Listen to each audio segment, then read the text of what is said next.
sign is on. Yes, Okay. when you push it forward. Yeah.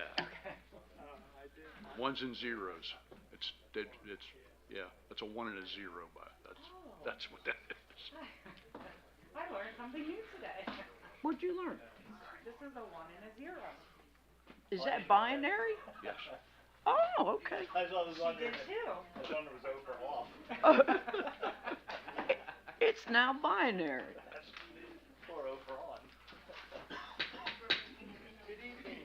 I'd like to call to order the Middletown Borough Council meeting from October 15th, 2024.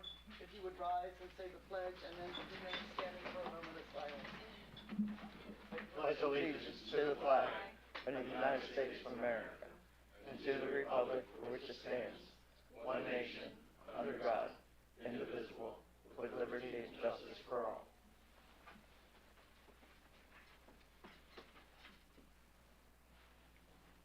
Thank you.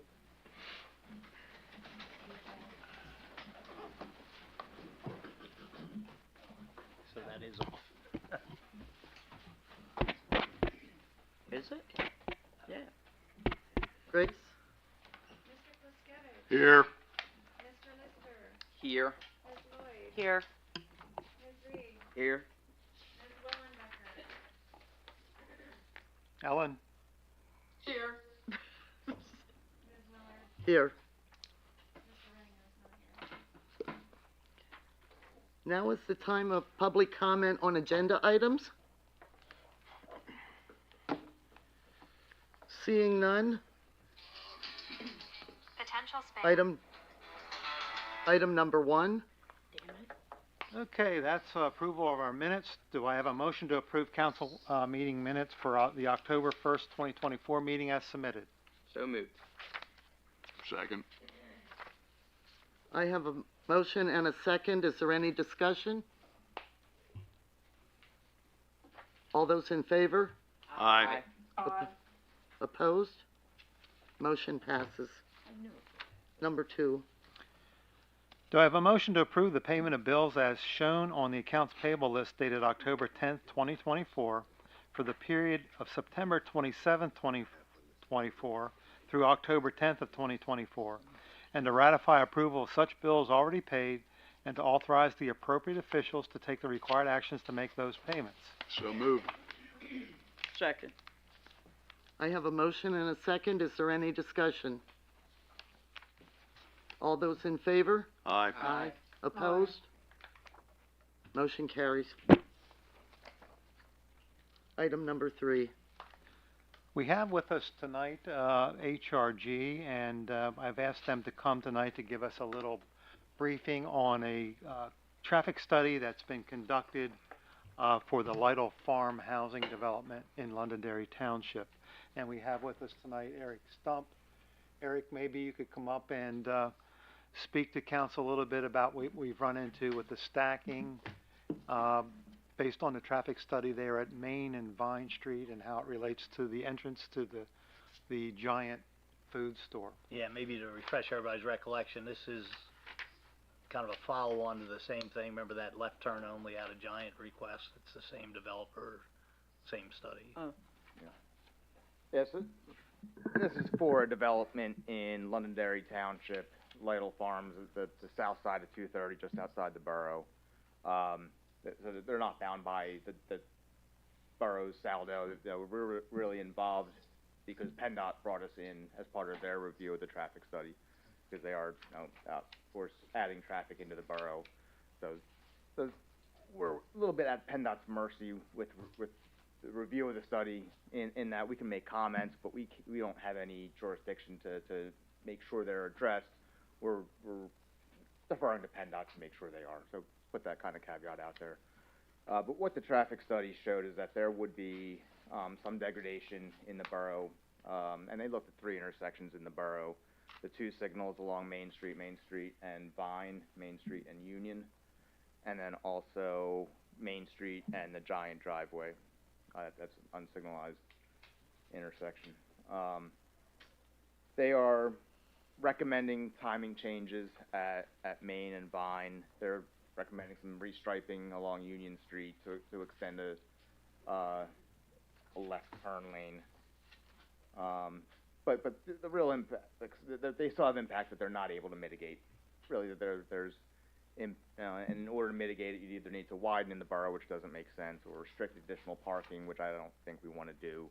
But there's longer queues and longer delays at the traffic signals, particularly in the afternoon peak hour. That's really when their impact is.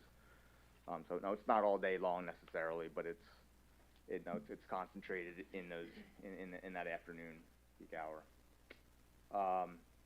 Derek, you don't happen to have the PowerPoint like you were showing me, Ken, and Matt the other day? If I can share my screen here, I could certainly show the that impact. The ability to do that. Yeah, if you can, I think that's helpful, especially like where you're saying about restricted parking and what that would do.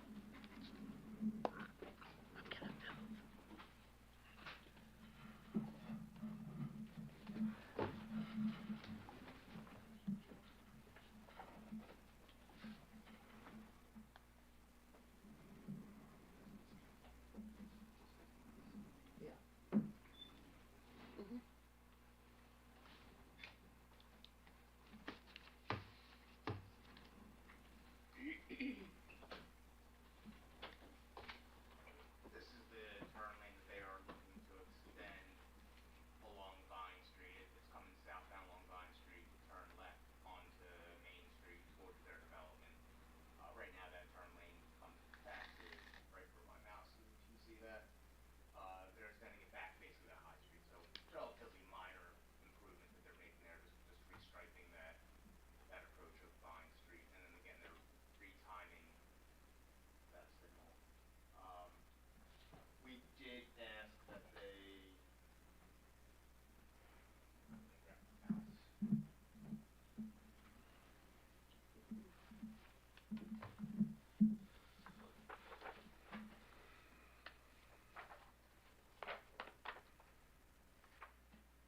That we look at North Union Street, and again, this is where there's a short turn lane. Their queues are projected to back up, beyond that lane, back into this vicinity. I didn't think it was worthwhile to restripe that, and restrict additional parking in that, vicinity. Likewise, the eastbound, this eastbound left lane, that storage is projected to back up to maybe about here. And again, didn't want to restripe and lose more parking, so. I'm sorry, can you go back what they wanna do here? And so at this intersection, they're not proposing any changes. Okay. Where we had looked at changes because they do have some impacts, but we thought it wasn't prudent to restripe and lose more parking. Yeah, they should put a left turn lane in, a left turn light in there. Yeah, they're not adding any traffic directly to that movement, so it was a tough ask to ask them to add that left turn arrow. We are incidentally also reviewing plans for the Middletown Area School District, asking for them to evaluate that left turn arrow and the need for that Yeah, because the buses have a hard time in the morning making the left turn there. And again, this school district expansion, putting the elementary school in here, is adding traffic to that movement, so it was easier. So we'll ask them to look at it. Doesn't mean that they're gonna put it in again. That's the same, similar thing that's in Lower Centaur Township. We're kind of again at PennDOT's mercy to put that. If indeed they show that it's warranted or appropriate, they may just come back and show them it affects other movements negatively and it isn't worthwhile. I don't know, but we're asking them to at least look at it as part of that study.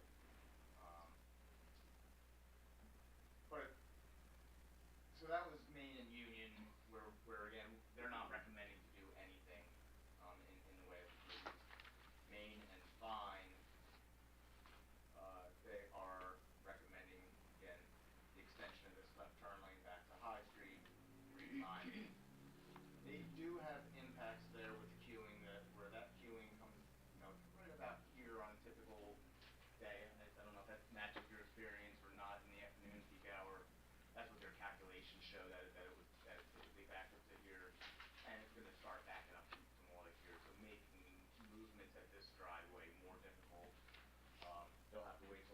clears and then look for a gap.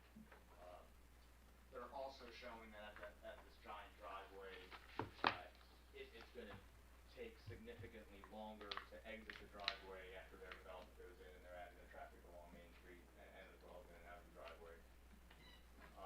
Now, I think you said projection could be as long as 256 seconds per vehicle, Sounds each one stacking, so. right. Where- That northbound left, in the afternoon peak hour. This Which would mean, you know, you could be in that line for 25 minutes or something. 270 seconds that they may be waiting, whereas without development, That's it's per still car, you know, available like for you're waiting, guys might be waiting maybe 90 seconds. 256.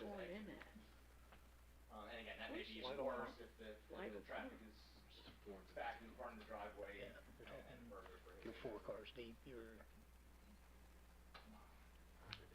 Overall, you know, the intersection's still rated at level service At least- B, which meets PennDOT criteria, so they could approve it if we said we're good with it, we're okay with the degradation.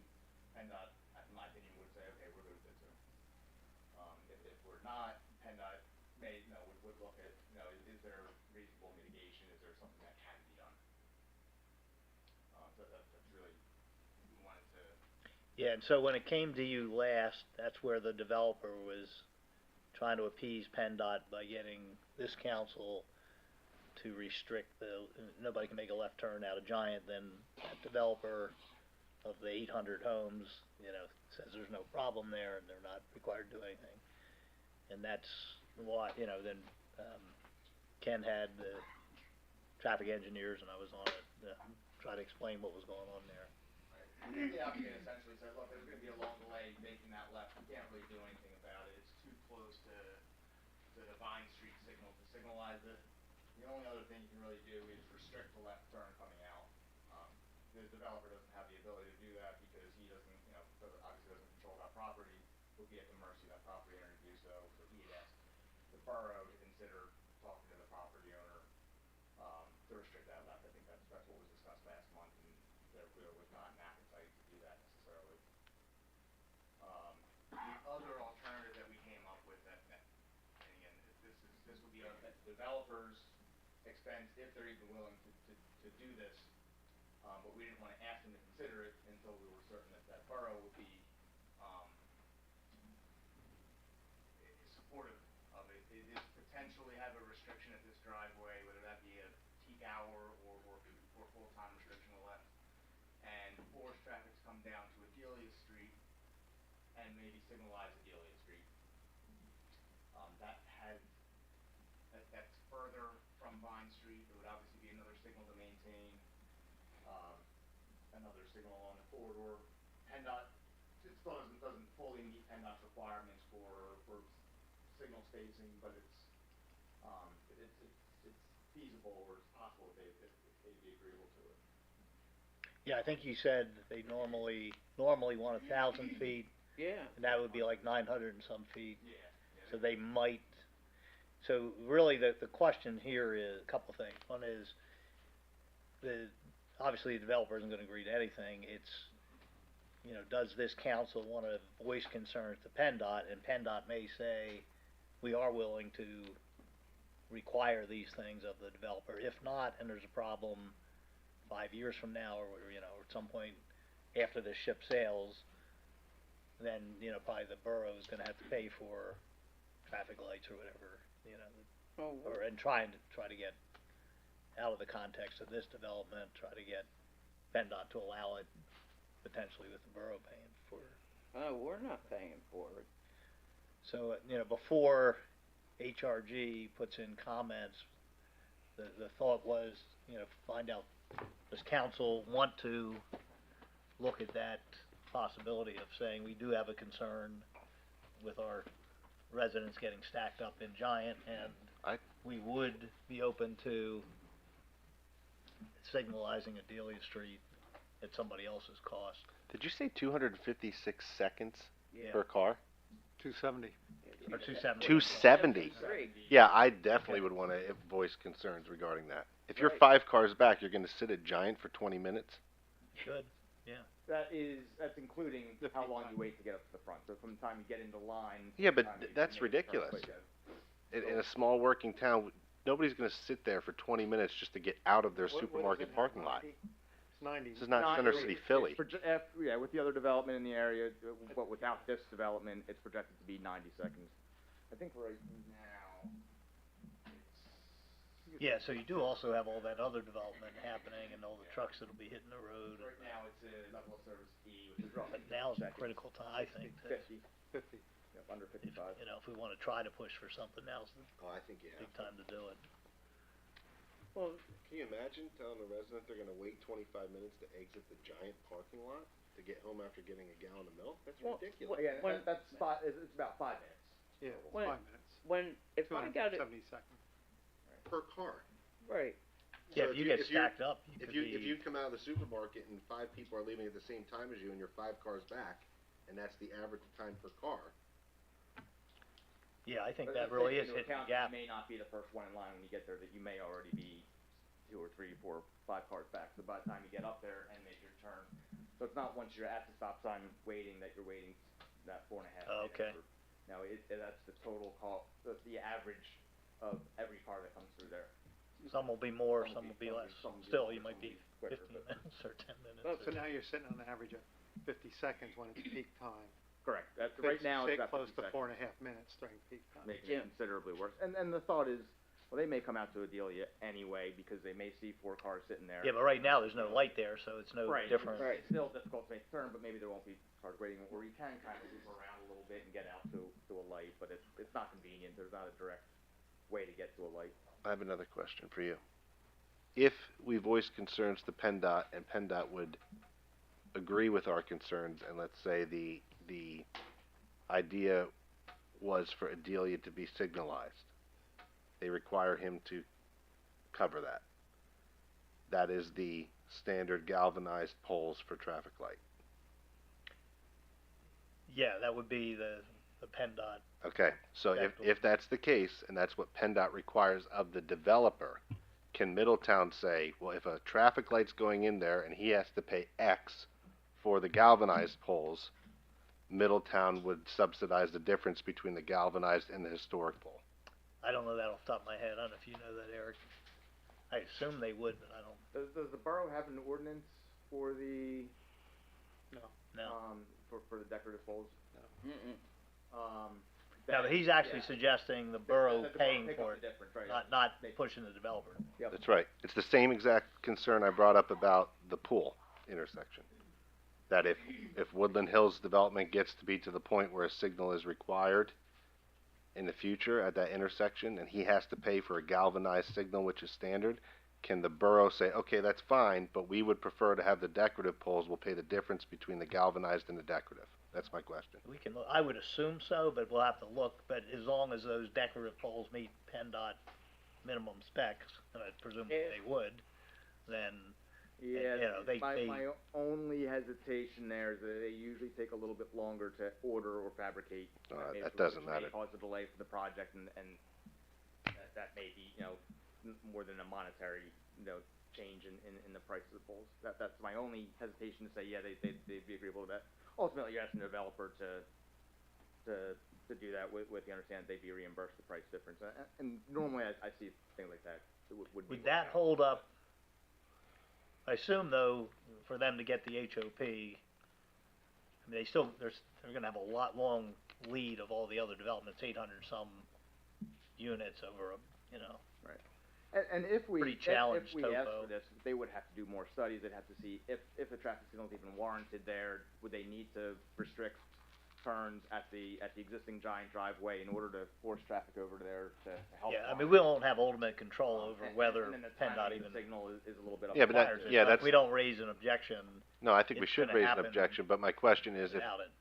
I had a caveat to the question, which was if PennDOT ultimately agrees that that is needed, I'd like that to be known now, that I would hope the council would have some interest in saying if a traffic light's gonna go in and be there for 50 years before it needs replacement, we should proceed with doing the decorative pole. How's that gonna work, Jim?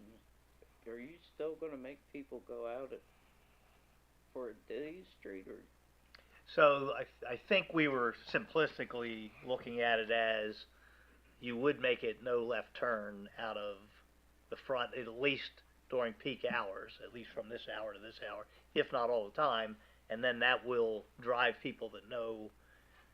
Until we sat and looked at I mean, I've been in that parking lot many times in my life. I never even realized you could go out the back. I mean, I always just Right. think of it as, I thought it was Because kind of you like a could time the lollipop. Signals, you know, you could time the signals to work.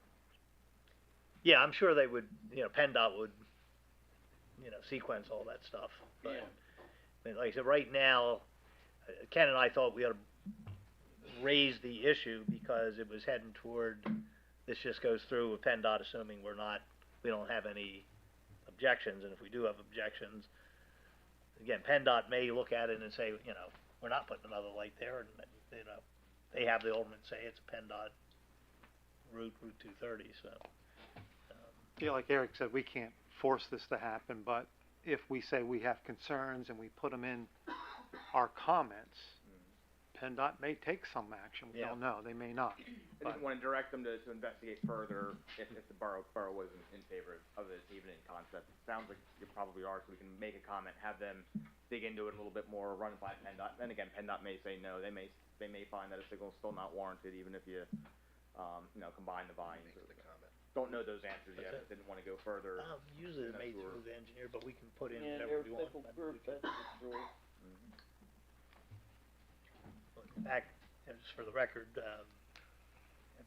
the engineer for the developer put inaccurately in what they said to PennDOT that Ken had agreed to ask the Giant folks to make it left, which was not true, so we are, Ken is, He had asked requiring me, HRG to document right in there that that was a misrepresentation made to the Commonwealth, Right. about the borough.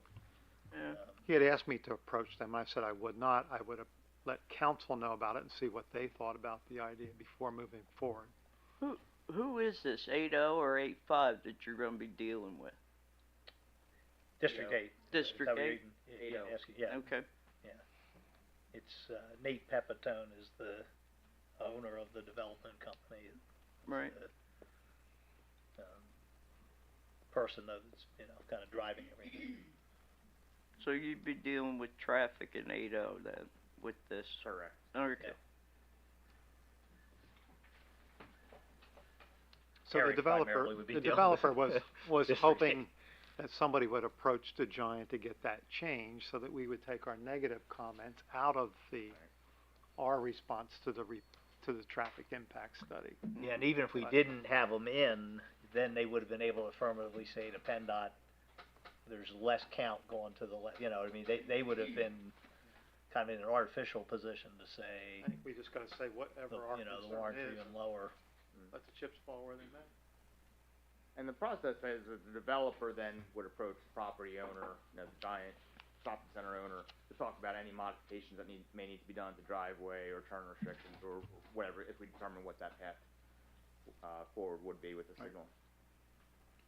It really it typically is the developer negotiating with other affected property owners. Yeah, that was my PennDOT point project. exactly why I told him I Yeah. went and approached Giant. Mm. Yeah. But I'd let this body know. Obviously, though, we don't wanna suggest something that council doesn't want, we don't wanna signal it a deal at any cost, then that would be, Right. we wouldn't wanna be raising these questions. Mm. No, I think we should. I'm in agreement.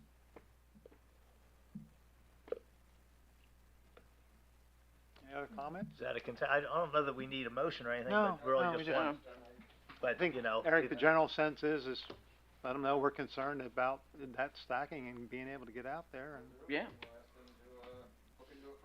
is everybody, yeah, I don't know, Clue, you're on board with that? it's gonna So be, is the comment going to say we think a traffic signal is needed at Adelia? Is that what, No, no, we're just saying that we're concerned? we have a concern. Well, I think we could suggest, though, that we would be open to that if that's a possibility. And, Can you see that before it's submitted? yeah, if I could look at it, we could even, I can Yeah, email it around and we can Yeah, that'd be a good idea. Thanks, Jim. In fact, maybe we'd even wanna do, you know, a letter-headed version that's, you know, attached to yours that's, you know, that's real clear, this is the borough view of it, in addition to whatever the engineering pieces are. Thanks, Eric. Thank you. Thanks, Jim.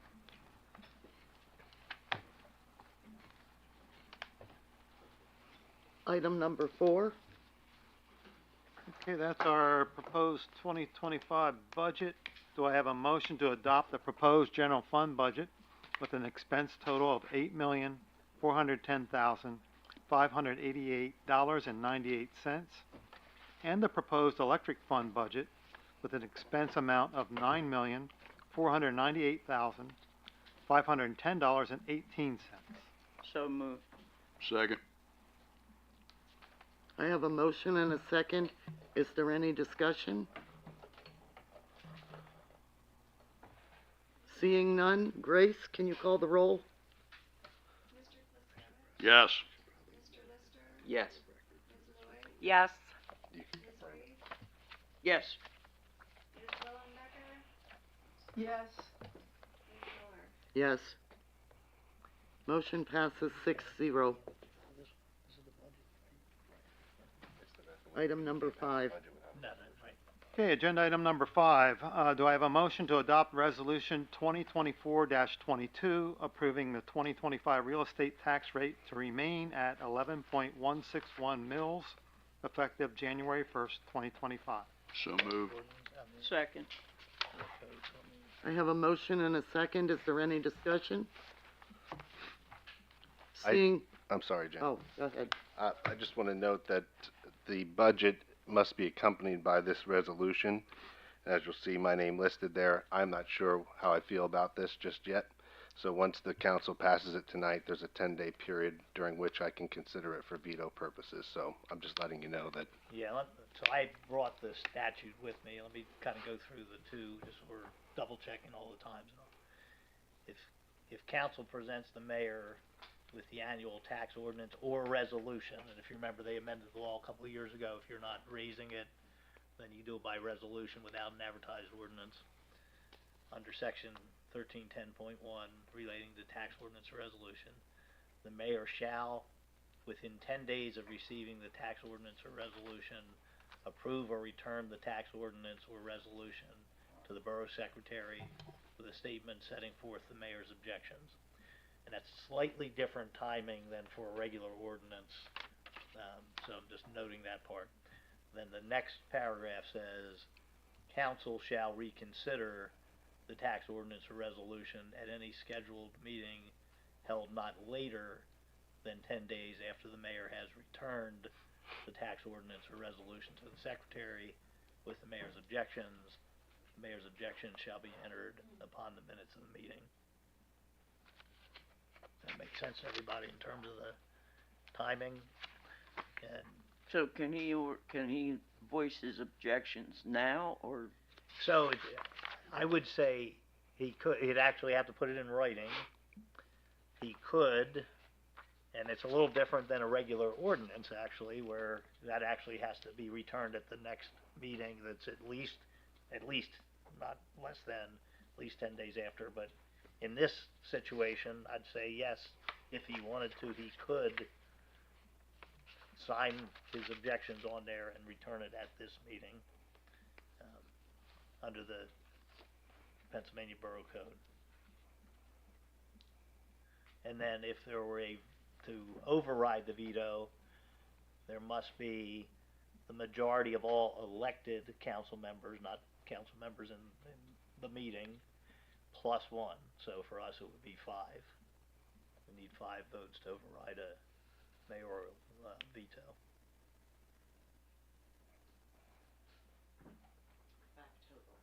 Five, yes.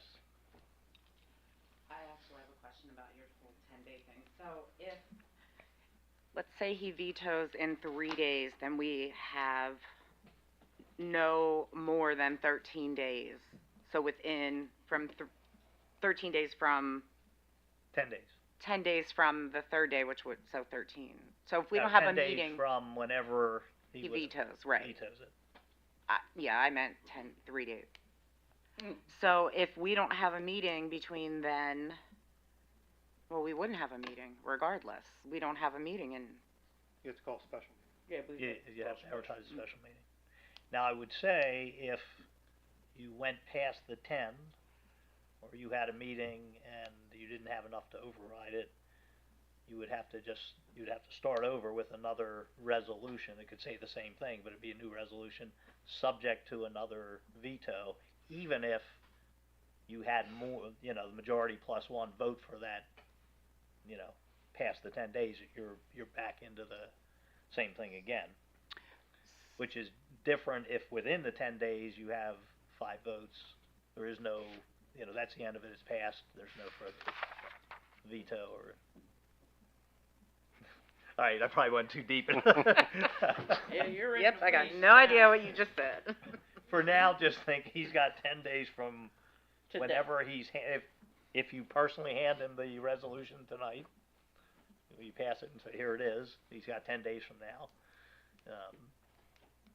You could do it tonight, like I said, different from a regular ordinance, and then you could deal with the tonight because it's within 10 days, or you could do it, schedule another meeting, or, whatever you're gonna do within 10 days, or you're starting over with another resolution subject to potentially another veto, and So we actually don't have to make any changes to anything. Other than, No, you'd have to put a new number on it, I think, to be, We'd have to put a new resolution number on yeah. If you went past, the 10 10 days. Mhm.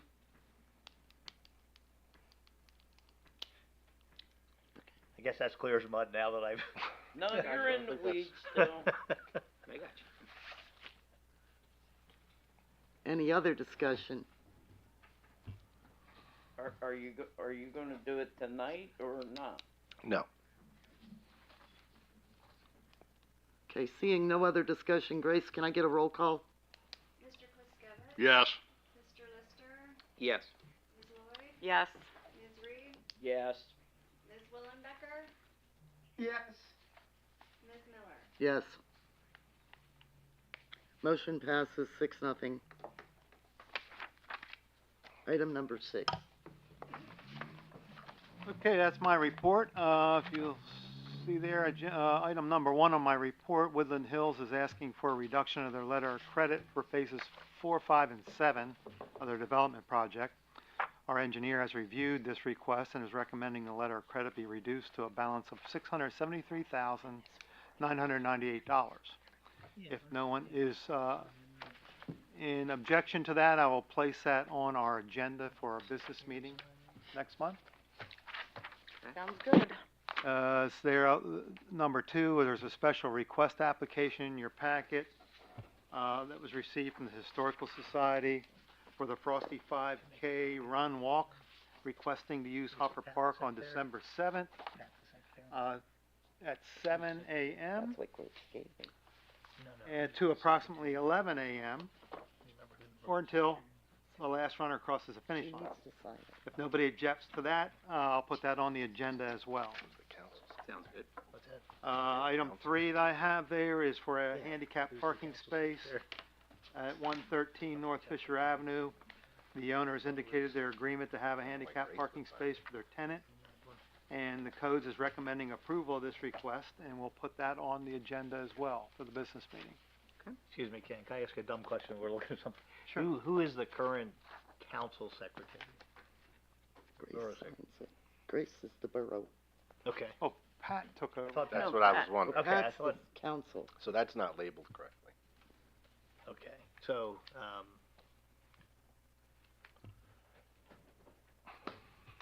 Pat took Jenny's secretary spot in the voting. so Pat is the, okay. Mm. I'm saying it's now called council secretary for him, or borough secretary? It's borough secretary. She's the borough secretary, borough he's secretary of council. I normally sign Oh, okay. So you're still signing them? Yeah. Yeah. All right. We'll give it to, Okay. Okay, item 4 there, you see that we received a letter of interest for a Civil Service Commission spot from Mr. Knob. Item number 5, there's a special request application we received from Mara, requesting use of Hoffer Park on Saturday, April 26th for Earth Day. And the event will be run in conjunction with St. Peter's Church, and we'll have crafts, games, activities, and food trucks. Setup will start at 9, end at 2, with the event actually being from 10 to 1. Mara indicated liability insurance is covered through our agreement with them. If there's no objection, I'll add that to our business agenda as well for November. And then item number 6, HT Partners, a developer there at Woodland Hills, provided us with a maintenance letter of credit for development phase 6A and 10A. That letter of credit is number STB 1058. It's in the amount of $169,250, and it's set to expire on May 7th, 2026. So if there are no objections, I'll have that on your business meeting agenda as well. Lastly, just an informational piece here. I've reached out to Capital Area Council of Governments and the Cohen Group because we're approaching that time again to begin negotiating or renegotiating our for renewal our Verizon cable franchise agreement, which expires at the end of next year. So sometime probably in the next 2, 3, 4 months, you'll see me come back with some proposal from CapCog, because we usually go in with other municipalities to share the cost, because there's quite a number of other municipalities in our area that their cable franchise agreement expires at the same time. So we all use the same attorney as we had in the past years. So more on that later. That's all I have, unless anybody has something for me or thinks I'm missing something, please let me know.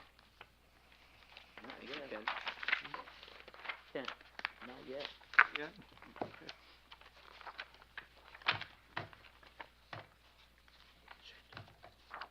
Which item are we on? We are on codes report, Yep. number 7. 7. Jason? Good evening. All right, what happened to the agenda? On my report, I have approximately 65 open violations. There are 20 rental complaints and 26 property complaints in the month of September. And attached is a draft rental inspections ordinance, just to have a review over. Staff is continuing to look over this and fine tune it. I had about 5 different municipalities with rental ordinances and blended those together to correspond to the needs and desires of the borough of Middletown. We'll continue to fine tune this and present this. I just wanted to give you the update of where we were on this. Thanks for your work on this. Appreciate it. I know it's a lot of time. Yeah, thank you. Any questions? Any questions for Jason? All right, thank you. Thanks. Yeah. Thanks, Jason. Item number 8, the electric report.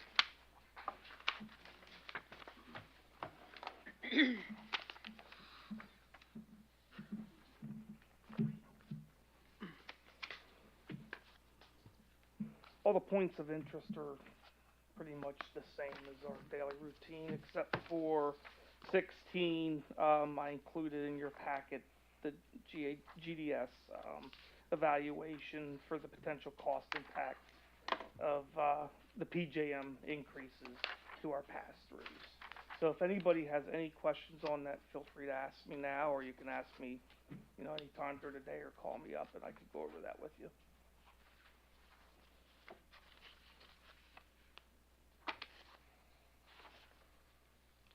Also, one other thing I was asked, I didn't put that down here, to look at the outlets for the historic lights. We did that, the guys looked at that, and they are hooked up, but none of them are on timers. So, and I would say 70% of these street lights are fed individually, which means if there was a pole nearby, they just came off of that. So it's not like our Christmas decorations where I only have 7 timers for them, you know, to turn on, that'll handle a block or two, or I'm sorry, like a road, maybe 5 blocks. These are all individually fed, so it would be a pretty good undertaking if you wanted timers to be incorporated into the wiring, other than if you just plugged in those timers like we have for the trees downtown, which we're always having trouble with. So. How hard would it be to do that, Greg? Well, it's not really. I don't think it's how hard it would be to do it. I think it would be the issues that we have, like we have right now with the downtown trees, because of being on GFIs. You know, it seems like after every rainstorm, right?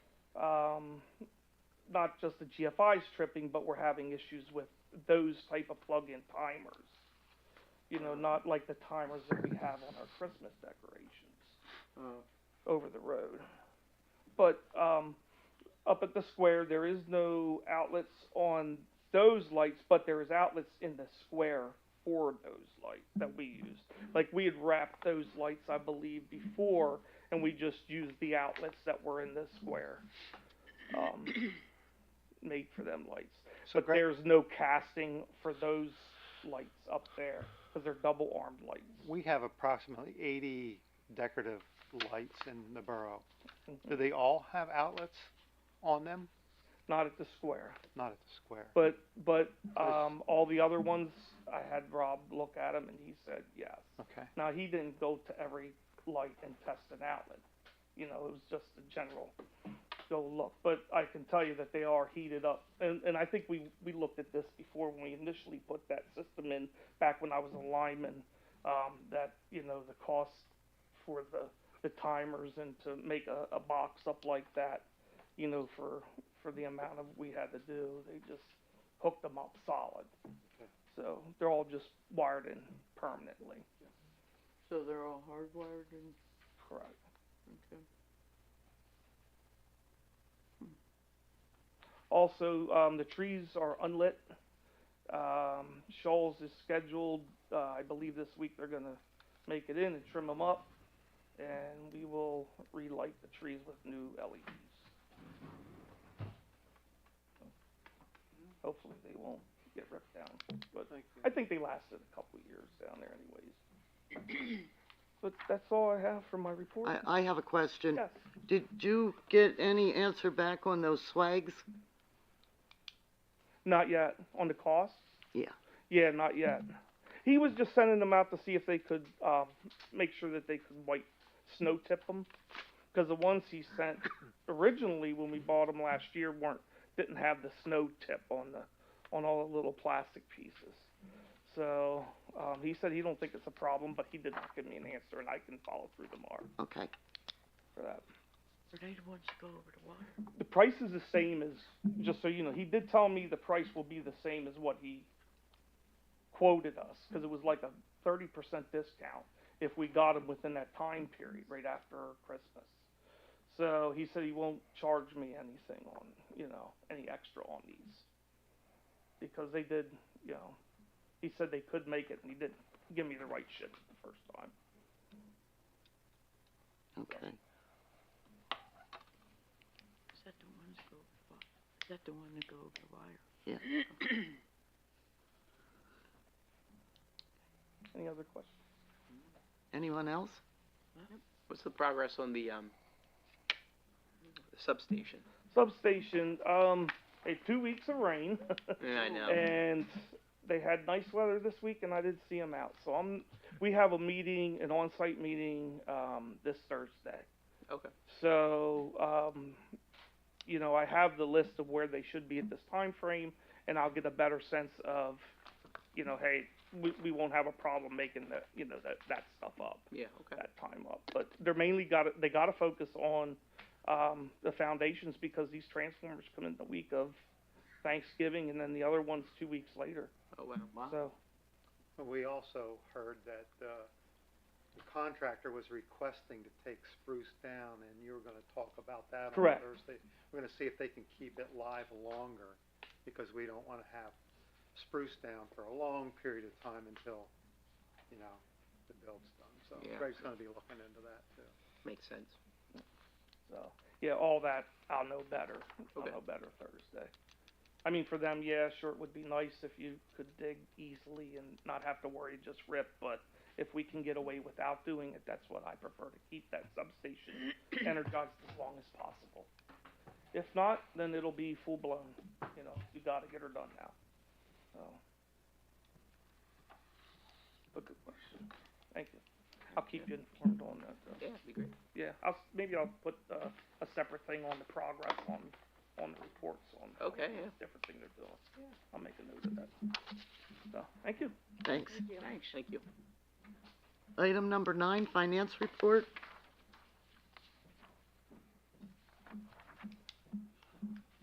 Hello, everyone. Hello. Lou? There's a few items I wanted to bring to your attention. The first one is on the second page of my report, where I'm requesting end-of-year transfers and reauthorization of amounts from grants that have been committed to projects.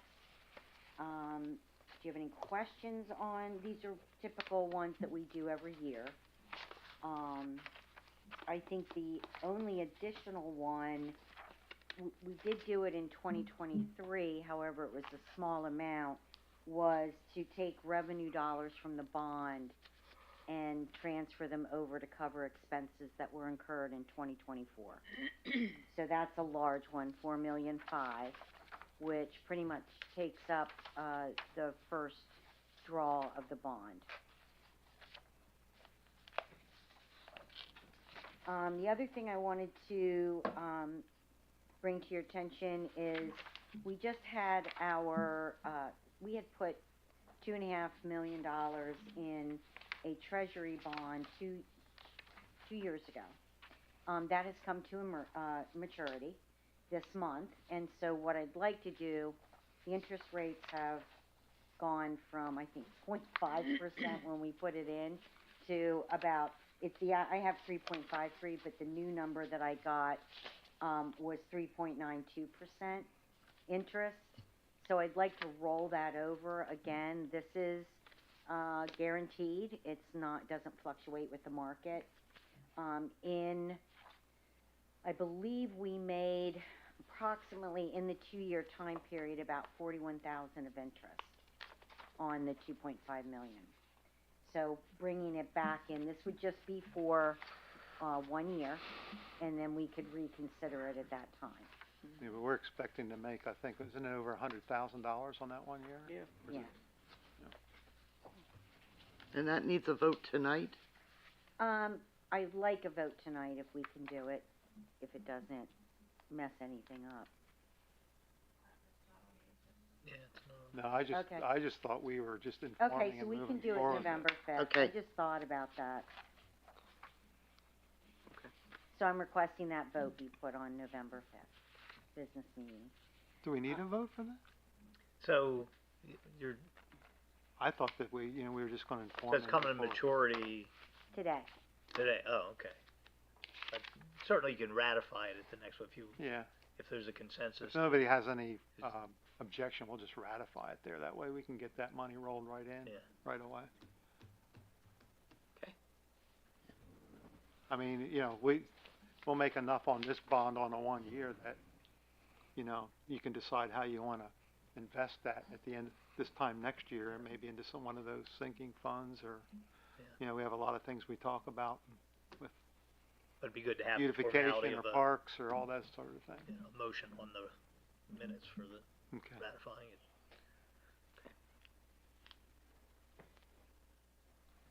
Okay.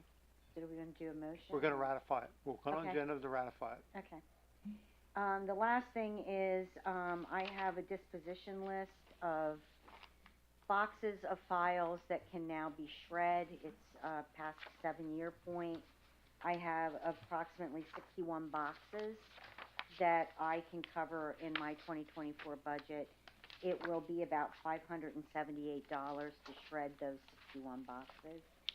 Now, they charge a $250 one-time pickup amount plus one box. So it's $250 for the pickup and one box, and then it's $8 for every box after that. Oh, okay. Oh, 61? Okay. No, I'm sorry, I did it. But these are the financial boxes, so we can add more boxes for, shredding, and we'll just have that one $250 pickup charge. And it's on my agenda for tomorrow's supervisors meeting. And the last item is, I just wanted to give you an update on the tax collector. I've been speaking with Dauphin County, about, taking over doing Middletown tax collection. I haven't gotten, some information that I need to be able to make a clear decision. One would be, what does the agreement from Dauphin County look like? What are the costs related to them actually doing the collections for all three taxes, real estate, occupational, and per capita? And will our current database be able to be downloaded into DevNet, which is the system they use for collections, easily? I don't have those answers yet, but in the interim, we did receive a letter of interest from a Middletown resident. So I have a call in to the Dauphin County Treasurer to talk with him about maybe some different options. For example, having a tax collector do the occupational per capita and have Dauphin County do all real estate collections. So I will get back to you on that, but that's where I am currently. But we, we're in October, and we're moving to November, we're gonna have to make some Quickly. decision quick. And, I was hoping Dauphin County would have an answer for us like 2 months ago, and we don't have it yet. So, one of the reasons I wanted Sally to bring it up here tonight, so that you folks know that, maybe it behoove us to talk with this gentleman who sent his letter of interest and let him know where we're at, bring him in, let Sally talk to him. And so we're ready to go if Dauphin County says, you know what, it's not gonna go through, or they want way too much money to do it, that we can then be prepared to appoint this fellow if he's. Council has to do that, right? Yeah. Who's the resident? Last name is Brown, Yeah. lives on Vine Street. You know the first name? Doug, I believe. Douglas Brown. We get any costs from like Berkheimer or any of those big companies that do it? No. I know they can be a pain, so I'm just curious, as a benchmark, We use those for the companies county. for, Delinquents. Yeah. Yeah. And I wanna talk to, Mr. Brown, because there are all kinds of things that, as the tax collector, we need to think about. They're probably gonna need a place with a handicap ramp and a available bathroom. Is that something that he wants to do from his home? And if he does, is that available there? If it's not, we'll have to think about where within the borough we can place him. So, a bank account needs to be opened, and he needs to maintain that. I mean, it will be in the borough's name, not the tax collector's name. So there's lots of stuff that, I need to talk to him to see if he's actually prepared to, do the position. Fidelity bond and all that kind of stuff. Yeah.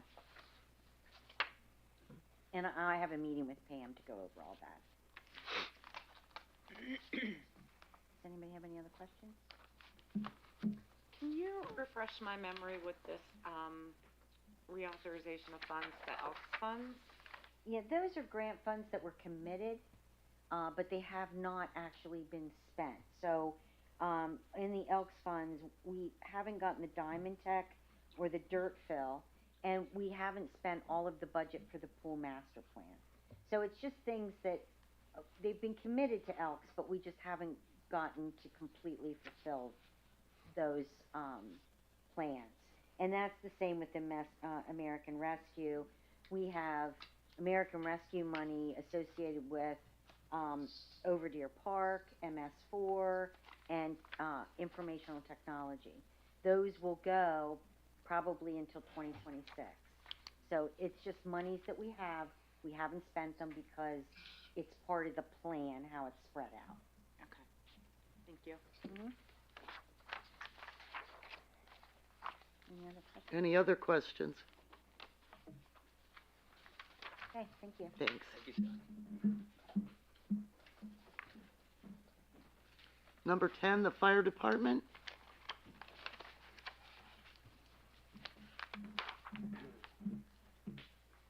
Good evening. During the months of September and October so far, the department has responded to 97 calls of service. These incidents required a wide range of responses and demonstrations of our preparedness for diverse emergency situations. In addition to these calls, our members have participated in numerous training events, both in station and through Harrisburg Area Community College, to maintain and improve their skills. One significant call in this month's time involved a house fire in the borough of Middletown. While we are thankful that all occupants of the house made it out safely, one of our firefighters sustained burns to his legs and to his ears during that response. Fortunately, he was treated on the scene and was able to make a full return to work the following day. The department continues to prioritize training with a strong focus on both in-station drills and external courses, and committed to ensuring that our members are fully prepared to respond to any emergencies.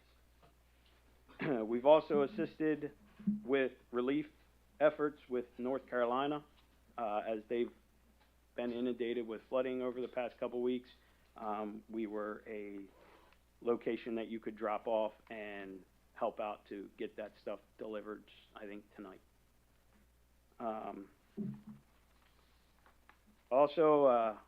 This is the big one. I stand before you tonight to share some important updates regarding the Middletown Volunteer Fire Department and its ongoing efforts to serve the community. After exhausting numerous avenues for funding to replace our unrepairable HVAC system, I reached out to a personal and political friend, Representative Tom Mahaffey of the Pennsylvania State House of Representatives. I'm pleased to share with you that Mr. Mahaffey, who has always stood by the Middletown Fire Department, once again came through for us in a remarkable way. He worked diligently on our behalf and was able to secure a grant of $112,000 to cover the cost of the essential project. This funding will allow us to finally repair the HVAC system, which has been a critical barrier to our ability to conduct hall rentals and other revenue-generating events. While I understand that these funds are not the result of the traditional fundraising efforts, this grant is vital to the financial health of the department, allowing us to resume hosting events and increasing our income stream to support our operations. I want to take a moment to publicly thank Representative Mahaffey for his unwavering support and commitment to the Volunteer Fire Department. This dedication to our community has made a tremendous difference, and we are deeply grateful. As we move forward with this project, I hope the council will join me in expressing their appreciation for this significant contribution and looking towards the future of our department with optimism and gratitude. Well, let's give it to Tom Mahaffey. Yep. And congratulations on your HVAC system. It'll take some time, but we're going to get it done. That's it. great Any news. questions for me? Awesome. Great news. Well, let's see, your smoker, Numbers aren't done yet. no, but it was excellent. I enjoyed myself that night. And I spent a lot of money. We appreciate that too. Hey, you guys gave me a lot of them pull-off. And I don't gamble. You did that night. I know that. Anybody have any more questions for the fire department at all? All right, appreciate it. Thank you.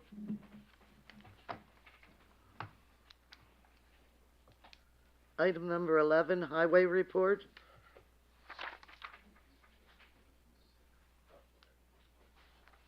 Yeah, Jenny,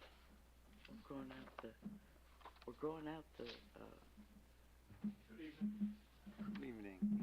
evening. Couple of things, just number one on the points of interest, staff did a significant size patch on Spruce Street, last week, and we're going to be doing some down on Adelia Street, hopefully next week. Get some better weather, and we can get down there and do, where the pavement's waffling, and also in front of the firehouse where it's breaking up there a little bit, so that will probably be about as much paving as we can probably get done yet this year, with the temperatures. Thank you for that. I appreciate you guys getting to that. Yeah. The authorization was sent to, the contractor for replacing the doors at the main pavilion. When I had last spoken to him, I believe he had indicated it was probably Thanksgiving-ish, somewhere in that time frame, to take care of the doors down there as well. We will have to paint them in the spring once the weather, warms up enough, but they will be primer coated, so they'll be okay to get through the winter.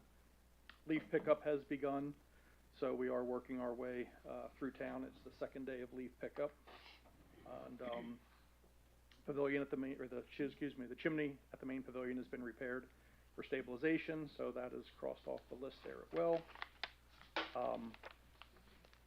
I was asked, and I looked into a quote regarding cost for replacing the bare aluminum lower brackets on the green street light, or the lamp posts, and I believe we need approximately 66 sets of them, and from the price I had gotten, they were $325 a piece, or it's about $21,450 to replace those with green ones.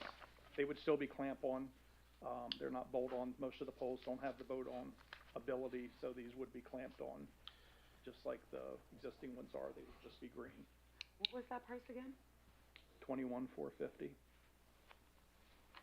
Total. that's a quantity discount. If we go much less, or if we don't decide to do it all at once, I think they shot up to $340, something like that. They did knock a little bit off for the quantity. Matt, what did you mean by set?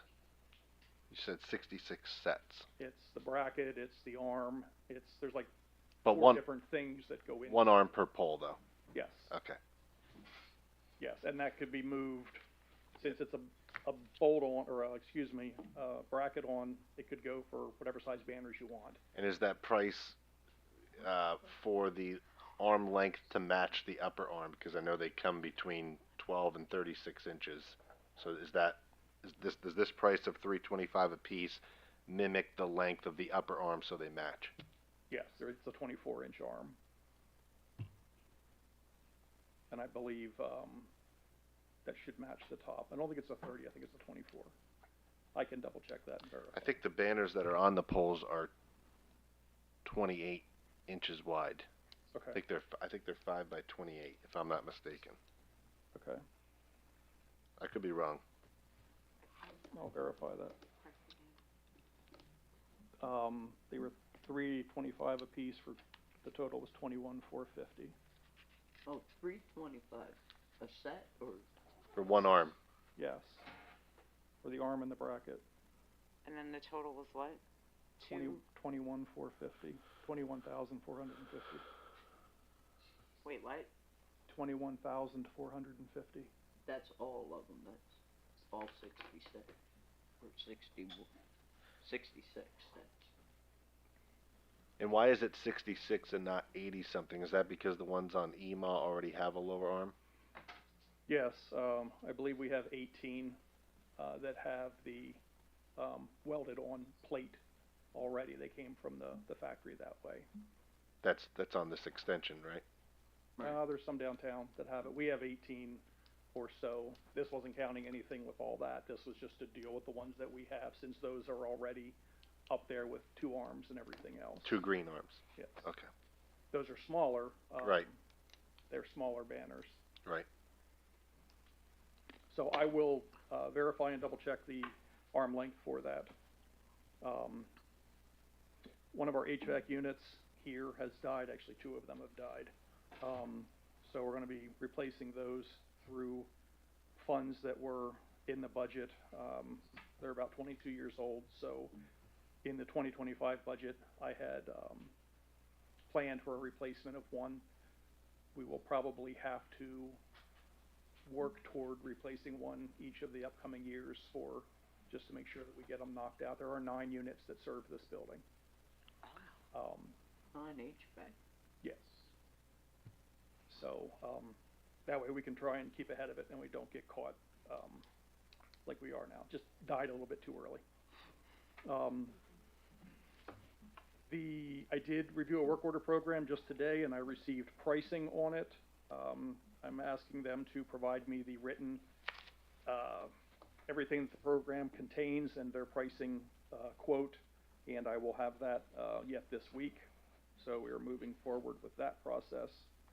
I have 2 action items. The first is to request approval to place the Susquehanna Street Trail concept for, I guess, approval at the business meeting. This is only a concept that, you know, this is approval to just, so we can move forward and start defining the project. No. You should have a foldout. Oh. Attached to that.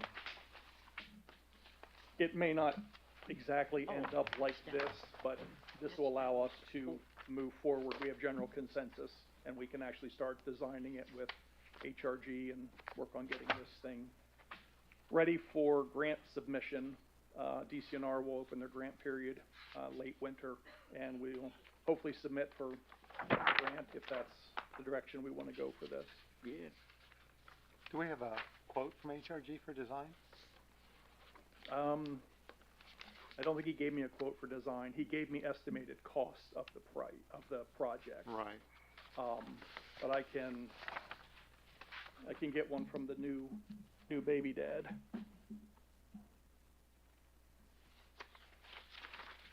I have funds left. I can get that started this year. I still have funds in my engineering budget for 24 that I could get this started, and probably it's not all that difficult. It's just a trail, so they should be able to get most of it knocked out.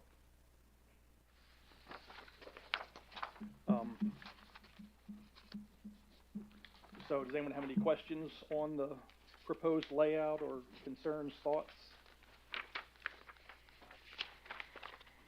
We moved it as close to not really the river, but we moved it as close to the water line as we can, to try and maximize, visibility and everything for folks who will utilize it.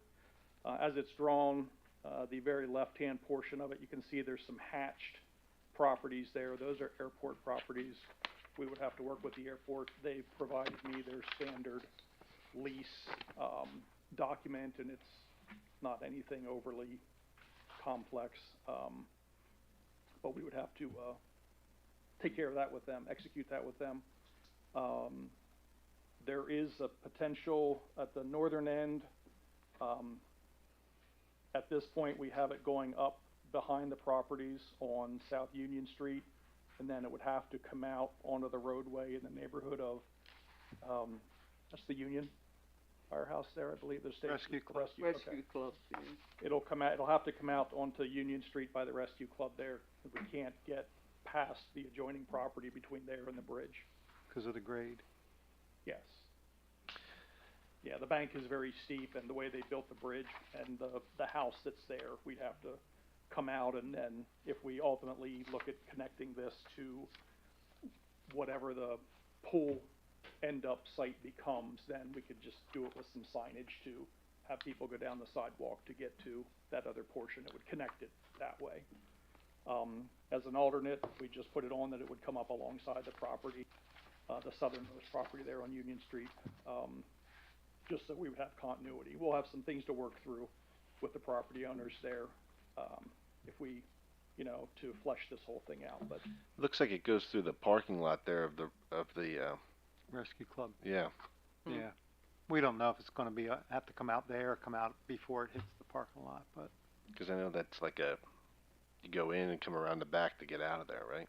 yeah, So- it's a circular motion. Up there at that north end, it would, at some point, it's gonna have to come out on the street, maybe a paint line's like a bike trail line or something, or, but the idea would be to tie it into the area north of the Mhm. bridge there where we own property, the old pool, and, you're gonna see something sometime this year, hopefully, on that design too, where they're incorporating a trail along the river, or along the creek line, that maybe we could tie them together and have a fairly significant little trail system there started that maybe one day we can expand and maybe get it the whole way to Hoffer Park. Is this the pier here? Is it a pier?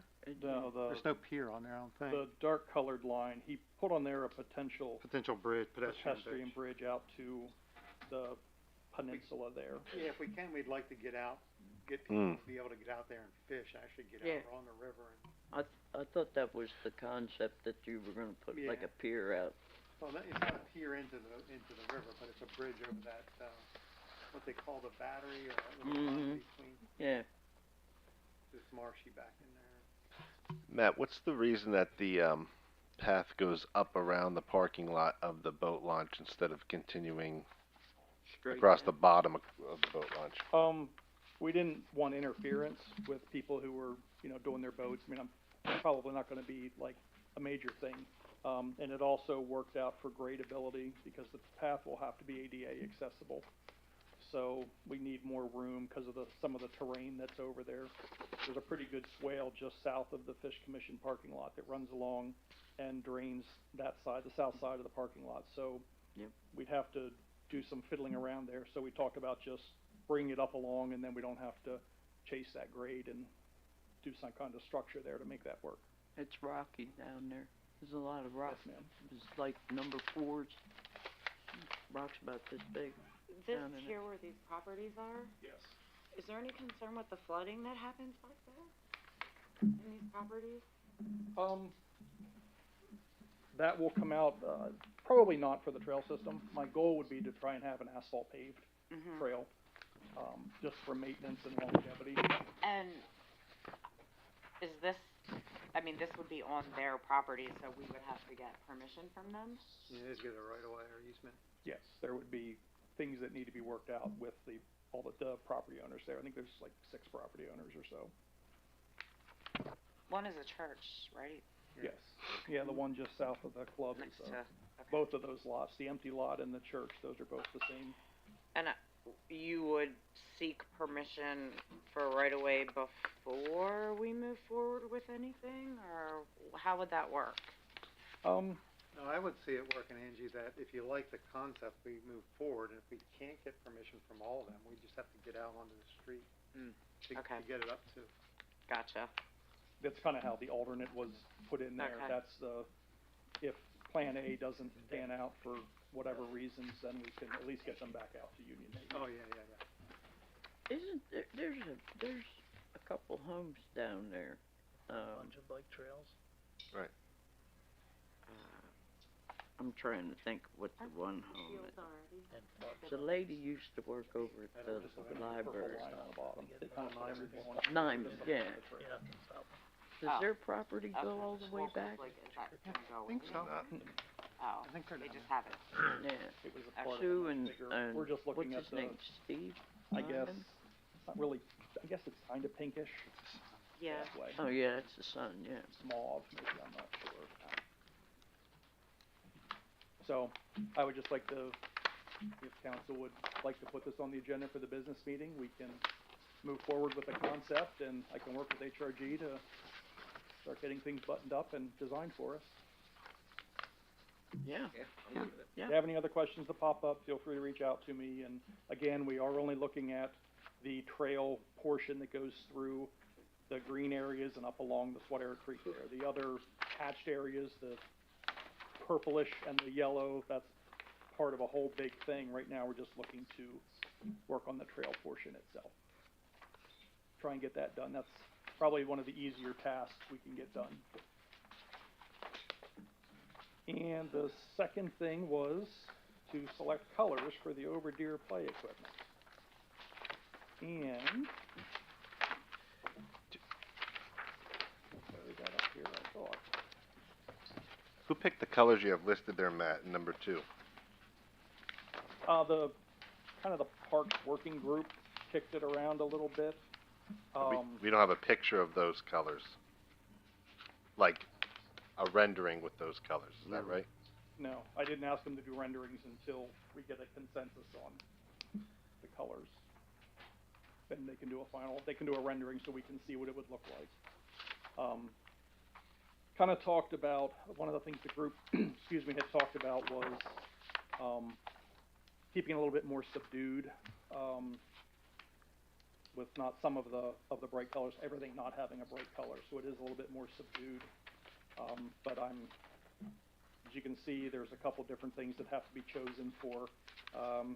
There's 2 sunshades, there's sliding boards. The plastic parts would be red, the sunshades would be a mystic blue, kind of like a royal blue type color. We talked about gray for the walking surfaces, the steps, the decks, and so forth. Tabletops and bench tops and seats, they would be gray. And then forest green for all of the support structure, all of the uprights, all of the railings, everything else. So the pictures are what this is gonna look No, like? No? that's what I would like to see. Yeah, I like That's the it. play equipment that will be there, yes, but it's not the correct colors. I like the way it is in the picture. Oh, you like the way it is here? Yeah. I see.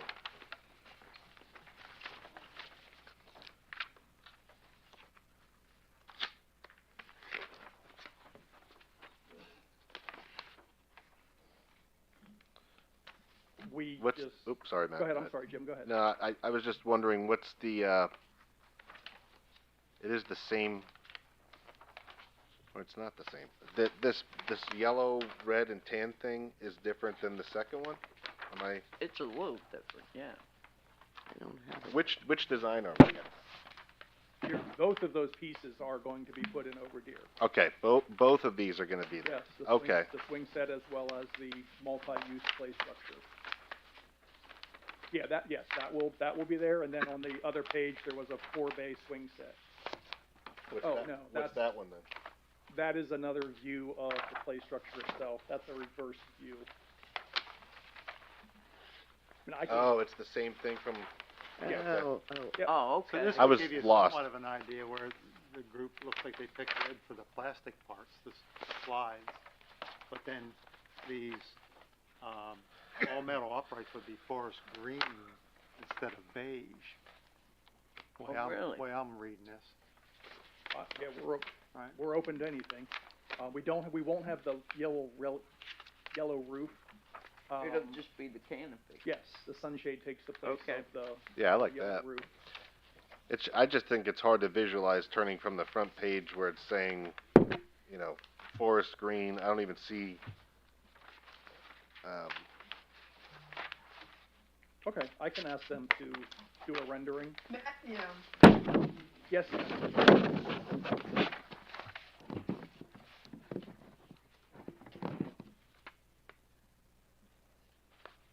So yes, look- Ellen. Ellen, did you want to say something? I think the mayor just said it, and that is, it's so helpful to see the rendering in the colors that are suggested, so, thank you for bringing that back to us so we can really picture it. Okay.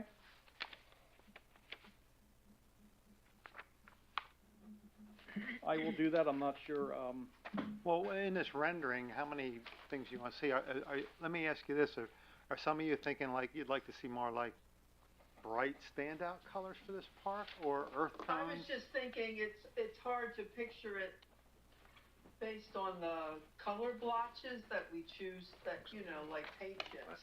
Think how hard it is to pick a This paint is our- color for your room off of a paint chip. Mm-hmm. So it wasn't changing the colors, it was the colors that Matt has on his report. Okay. I'm asking, is it possible to see our playground design in the colors that are suggested? In the So red we and can far, really picture it. the red, the forest green, and the gray that are listed. yeah, I wouldn't see any Yeah. problem with that. Yeah. That's, okay. What are the two-tone play boards that you I have? like I don't know what that, what is a play board? It's underneath. I just These, I just think it's right here? red slides and tan They're, numbers and gray. like the one at Hoffer right now, or at Oak Hills has bells on it. Yeah. And it's just two different, like, pieces of plastic, they put on like a design cut out of it, just to Well, they're picking, dress So it the- up a little bit. they're picking Oh. a different Let me blue see. anyway, so either I'm just way, saying. I don't know, I mean, I I'll need to see it yeah, I'll get a before I rendering. can really, That's good like that. yeah, this would be a combination of gray and beige. Just the boards, not those things, just the actual boards, correct? Yeah, the bells will be bright colors, whatever they are, but yeah, the boards themselves. That doesn't make sense. Rochelle, is this the one that you like? I like that. I like it like that. Yeah, it looks pretty good. That is pretty nice like Well, that. we picked that green because of the decorative poles. Yeah, I mean, I was thinking too, it kinda matches, I like that. it matches. It looks nice that way. No, she's saying the other green that's not pictured. The forest Yeah, the, green. the, Oh, you like the forest green? yeah, the forest green because it's gonna match the decorative poles and the trash receptacles and all that that's around this area of town. Yeah, Yeah, that's true. Really? I mean, this Yeah. looks like forest green to me, but maybe I'm colorblind. That's lime green. Is it I'm lime looking at green? the slide Yeah, in the that's can. lime. That's blue. Ah, jeez. That's What? navy Don't blue. ask me what color to pick. Oh, it is lime green. Oh, okay. Well, then maybe forest green would Forest be green's better. right here. Yeah, that would be better. Okay. Well, all right. And it's let's not go. called lime green, it's called chartreuse. Chartreuse. Chartreuse, I don't even know how to say Oh, well, let's forget chartreuse, and then we'll go to forest green. Okay, It is I'll lime right I'll have there. them work up a rendering. What is Um, it? Off of these colors that are Yes. in here. Oh, you think Okay, that's- thank you. It is lime. Yeah, I don't know. What's the matter with you, Pat? It is lime. It does say zesty lime on there too, I so, think it's not for lime. Um, There's something wrong with me. yeah, because oh man. I don't know. I have another question. I have, and I'm not sure which one of you Only thing I'm worried resident, a couple residents have, brought up a parking issue, like with cars on a street, so, would that be you? Not like they're parked illegally, but like having. sight distance. Yes, and, Oh, yes, yeah, and totally. like the, That's I what we cannot do with formulate Grey, a sentence I'm with today, you. I'm very sorry. Terrible. You're We had bad. concern, the cemetery raised a concern, Red Yeah. slide. and the Uh-huh. Hetrick Center raised a concern as well. Oh, well, I'm on the other side, the back side of that, between Spring and Carmody where the speed bumps are now. Oh, That with the parking on both sides, with those bumps, like when cars are coming, it's hard to see and pass. So I don't know which one of you. I mean, I think Spring is wide enough to have parking. We can measure it and look at it. I had received the cemetery office there on Spring Street, they had raised the concern, and then I received an email from the Hetrick Center folks as well. We can, since they're not stop controlled, we can't really do the 20 feet Wait, back, what? like we can do where there's a stop sign. And, I'll get with Dan and we'll take a Yeah. look at them again, regarding parking on Spring Street. No, the metal, Tabletop, gray. yeah, Well, but the rest right, of yeah. it's green. Well, and I think too, that's on the bus It was to route. be two-tone. So Oh. when the bus Yeah. comes, I think it's especially hard if like the bus is coming and then in that area between Wharton and Harmony on Spring, if you're trying to go and there's a car Would you come parked up? and the bus is coming, it's really tight. Okay. Thank you. Mm-hmm. Matt, can I give you some information? Yes, sir. The banner, is 30 by 60. And the arm, the upper arm that came with those poles, once the banner is on it, there's still several inches for that banner if you wanted to move it out to the cap, which is where it should be, not up against the light pole. So it has to be 32 to 34 inches, the current arm on the top. Okay, thank you. And the ones that are on there now aren't even long enough to go all the way through the banner, which is why the banner is pulled back to the light post, because the bottom arm doesn't even make it through the banner, even when it is against the light post. So I think the upper arm's probably 34, 32, somewhere in there. Okay. I will, check that out and I can get that sized up and come back with, the arm probably wouldn't change the cost that No, much, I I don't don't thi- think. I don't Most think of it's so. probably the bracket itself, Right. but I can get some pricing and we wanna make sure we get the right thing. So, thank you for the information on the banners. Sure. Does anyone have anything else for highway? Awesome, thank you. Thank you. Thanks. Item number 12 is Mara, and there's a report in the packet. Item number 13, police report. Good evening. We're currently one officer, one vacancy. We conducted testing on October 5th at the Middletown Area School District. We received 8 applications from interested parties prior to that date. 3 arrived for testing. I'm happy to say all 3 passed the physical agility testing and the written portion of the testing. All 3 are scheduled for civil service interviews tomorrow evening. So we're moving along with that. The good news is 2 of the applicants are already Act 120 certified. But we still have time to get somebody into the academy if the 3rd person is awarded the position. The 3 officers who we most recently hired are exiting the FTO program this week as we speak, so you may see them out and about by themselves. They are not untethered, however. Although they're by themselves, they're still in the program under a little bit looser supervision. So you may see them, if you haven't met them yet, you may see them out. What's FTO? Field training Officer. We participated in the alumni parade over the weekend, went off without a hitch. Beautiful weather that day. I don't know who won the game. No. Not Middletown. Okay. Bad Okay. subject. Yeah. We have 3 upcoming events this fall. We talked about this a little bit before. We have the Fire Police online for all 3 events, the Halloween Parade. Public Works Director Matt Miller and I are meeting with the organizers tomorrow morning to ensure we're all on board. Although it's the same as the last couple years, we like to meet with them to make sure everybody's expectations are met. This was not on my report. However, with the TNR program, we're up to 5 vouchers issued for stray and feral cats. I do not have information on whether or not they were actually utilized.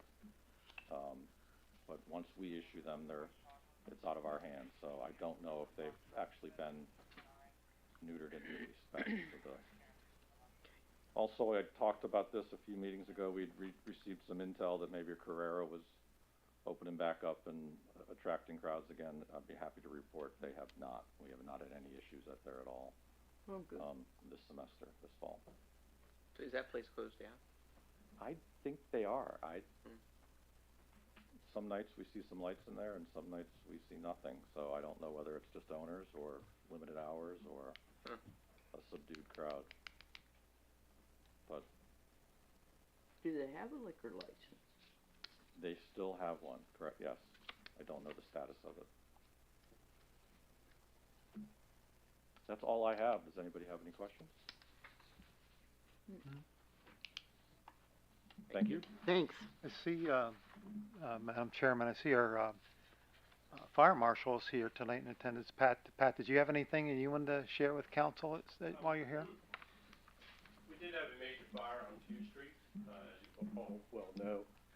It involved a family, a Nepal family, who was very tragically affected by this fire because they're currently in their holiday. We don't believe there's any information to indicate it's an intentional fire. I'm waiting to work with the insurance company, as in most cases, they have the ability to hire experts such as electrical engineers. We are focusing on an area in the garage, in the area of the panel boxes, as the original origin of fire. The way they exited the building kind of aided the flow of the fire. It's kind of interesting. You can see where the fire comes from the garage straight up the stairwell through the first floor and out the back door. Oh, And wow. One went out the front door and one went out the back door. It So just drafted right it through. just went straight, and it's very interesting. For me it is, sorry. Mhm. But, their community has stepped up for them and, other people, so that's all I have. I continue to work with all the neighboring municipalities representing the borough. Recently was in Lower Paxton and, part of the, county fire team, so I try to get our representation out there to keep us proud, operating on a countywide basis. Excellent. All right? Thanks. Nice Thanks. to see you. Thank you.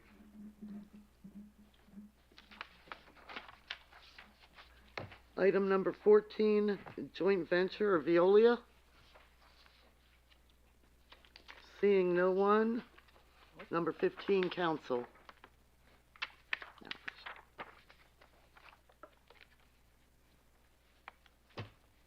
Then, I actually have something, if Chief Whitebread,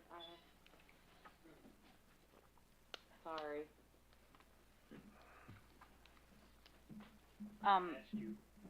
I know you asked me, but I thought about it after the fact, so, little exercise.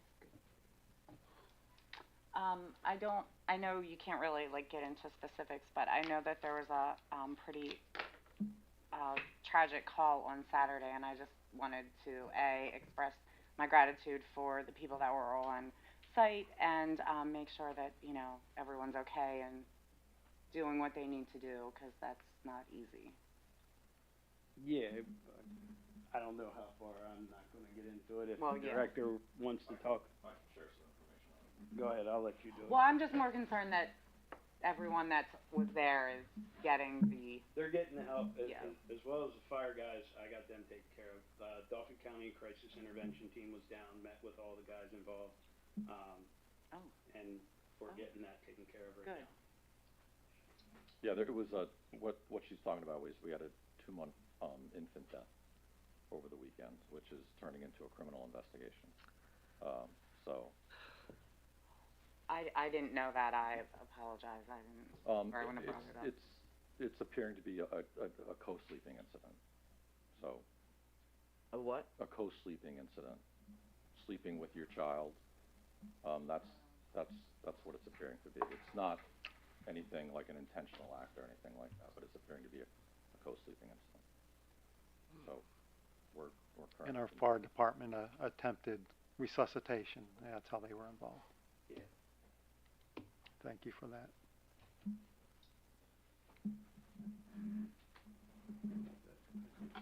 thank you.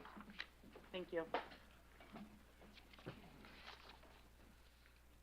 Does anyone else have anything under council? What are these? That is the example of the wraps for the poles.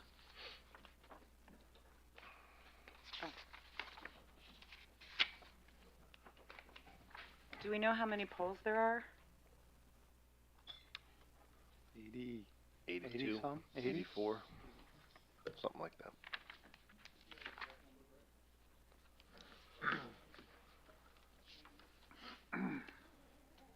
Low 80s.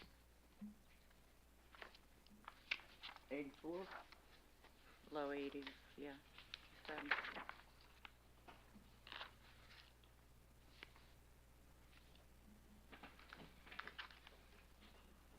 Not knowing about the timer till now. Oh. That does, I guess, change how we would move forward with this, because we're gonna have to figure that out. Okay. So we're not really discussing this, or? Well, this made the most sense to go with, because we had there were other items, but there was interference from different things. You couldn't use them on all the poles. Correct? Right. Yeah, there was a wreath that you could put over the globe of the light, but when you get down on Union Street where it bends, the historic poles on the left-hand side basically have the electrical wires almost touching the globe, so you would not have been able to put the wreath on them. If you put a wreath on the pole, then it's a directional problem where if you're traveling one way, you would see the wreath. If you're traveling the other way, you're only seeing half of it. So you'd have to put two on, which gets to be extremely expensive. This was an option to, it's multi-directional. You're basically just wrapping the pole, and you just need a bow on each side, and it would solve the issue. Which one were we looking at? Or was it the 18-inch or the 24-inch? I don't know. Well, it's the length of the wrap that matters. So if you need 10 feet, 15 feet, or 20 feet, I have not measured that, but I'm thinking you probably could do the middle at 15 feet.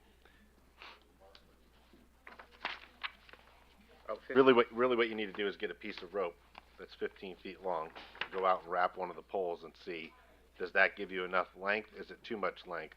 And if it's too much length, then you drop it back to the 10 feet. But you're not wrapping the pole from the globe to the base at the sidewalk. You're only wrapping the center section where the base tapers up to the pole, and the pole goes up and it tapers out to the globe. You're only doing that middle section. Middle section. So it's not going to look like this. It would look exactly like that. Not. But it's going to stop right underneath the light, just like this. Oh, okay. Yep.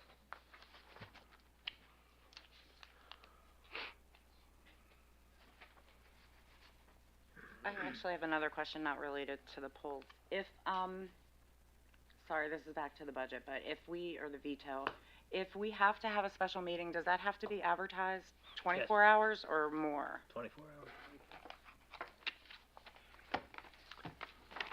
Do we know out of we were discussing some money of things that were not finished this year. Do we know what is available for 24? We don't know. Do we know what projects are going to be done between now and December 31st?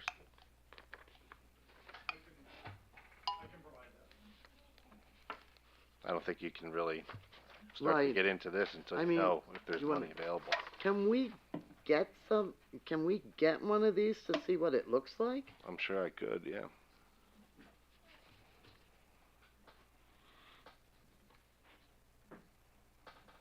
Does this take the place of the swags, or is this just an addition? I won't even get in. That's up to council what you guys want to do with the swags. I've never been a big fan of them, but I will say you wouldn't hear a peep out of me if you kept them and they were done the right way. But all the wires that cross those roads are not straight, not level.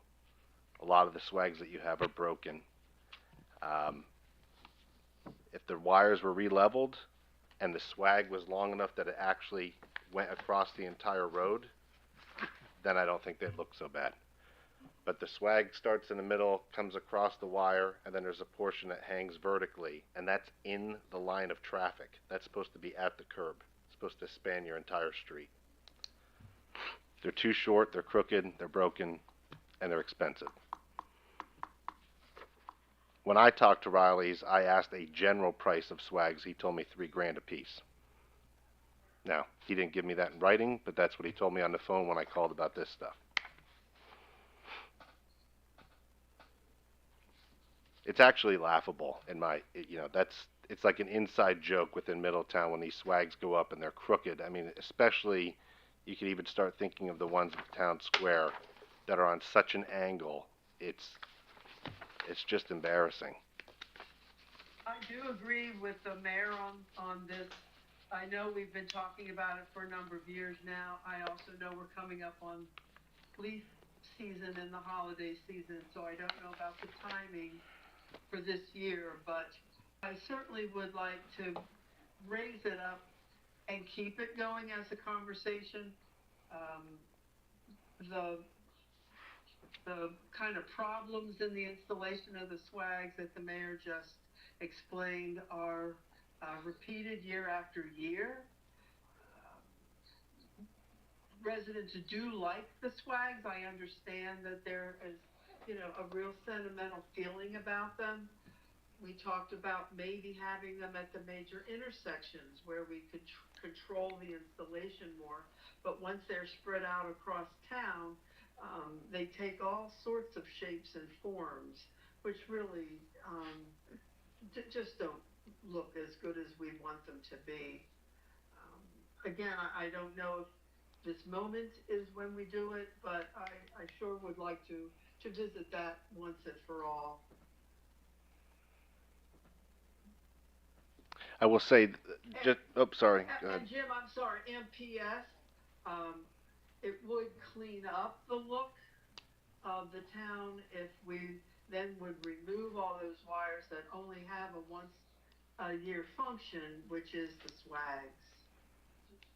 I'm sorry, Jim. No, Go ahead. that's another point I was going to make. You know, there are wires that the sole purpose is only a 2-month span, or November through January, let's say, of supporting these swags. And then there are telephone poles that have nothing else attached to them but that guide wire, solely to support the swags. So my position has always been, you could really clean up the streets a bit and get rid of the issue. Come on, Greg. I mean, I'm trying to be respectful here. I can hear that's bullshit from the back of the room. That's not fair.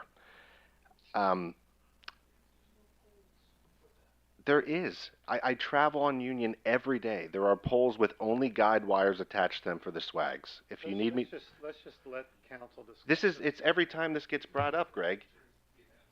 It's every time this gets brought up. We know that you love them. It's a council decision. I think that you could clean up the streets, but if the council wants to keep them, I think that's fine. But then they should be re-leveled, and the swag they should go from curb to curb and not hang and terminate in the middle of a lane of traffic, and they should be level. Because as much as people do have a sentimental attachment to them, I don't believe it's a majority of the town, and I also know that it's a yearly joke, especially with the ones that are hanging at such an angle. It's laughable. So I think you need to get. We're trying to go for a more unified historic look. I don't know if they are historic looking as much as kind of retro looking. So if we just wanted to look at other options, you know, as possibilities for replacing the swags, what we would do out Union Street or, you know, down Main, seems like a reasonable thing to do.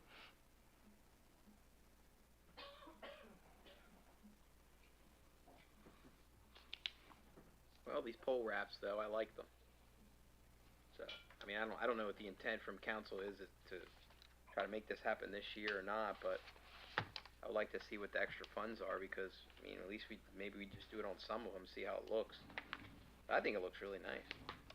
Well, I'd like to be able to at least do the square with these wraps, so everybody could actually see how they look, and that square has no holiday spirit. It's dark. Yep. So I would like to see them at least go on the 4 poles at the square. Yeah, at least, That way you get everybody's opinion. Yep. Yeah. Is there swags on the square, too? Yeah. Yeah.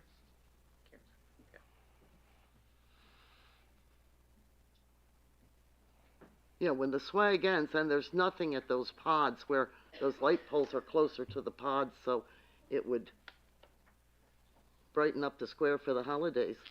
Yeah, and the brackets, you're talking about brackets, but the brackets hold a holiday-themed banner, am I right? Right. Right. Could that be, like, taken away and put, like, a holiday-themed wreath or something in there, or is that too much? I'm just thinking kind of outside the box. I don't know. You see other municipality or boroughs that have, like, things hanging from the poles, kind of, you know. Are you talking the historic pole? The historic poles?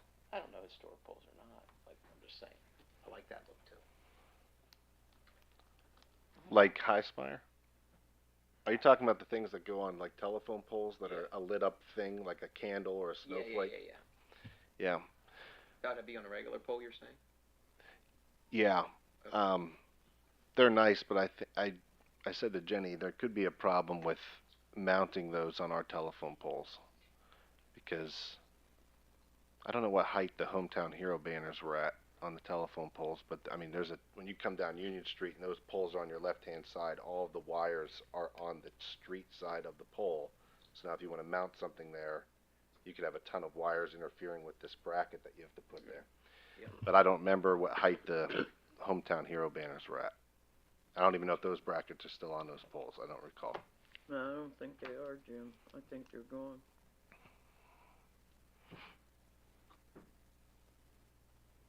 So should we discuss this any further with these pole wraps, or get one to look at, or? I think you ought to just try and get one to look, you know, go ahead. I don't think they'll charge you to bring one in, No. just as an example. Okay. One thing that I would just put out there for thought, and I'm not trying to be negative, but if you're concerned about looks and uniformity, I question how difficult is it to keep all those wraps looking even the same throughout the season? Do they Yeah. slide, or does one look on the other side start to get out of whack? Mm. You know, Yeah. because you'd have to wrap them pretty tight to keep them in place, I would think. Yeah. Unless they have some kind of sticky stuff, but then maybe you're putting something on a pole that's hard to get off once you take it down. Wouldn't you put a wire or something? I don't know. There could be a wire in it, I don't Yeah. know. I But would. that would be something to look at. Yeah, and if we can get an example of one, Right. it should answer all those questions. I would think there's some kind of wire that. Holds it stiff. Yeah. Well, that's why you get an example. Yep. Anything else? I have something.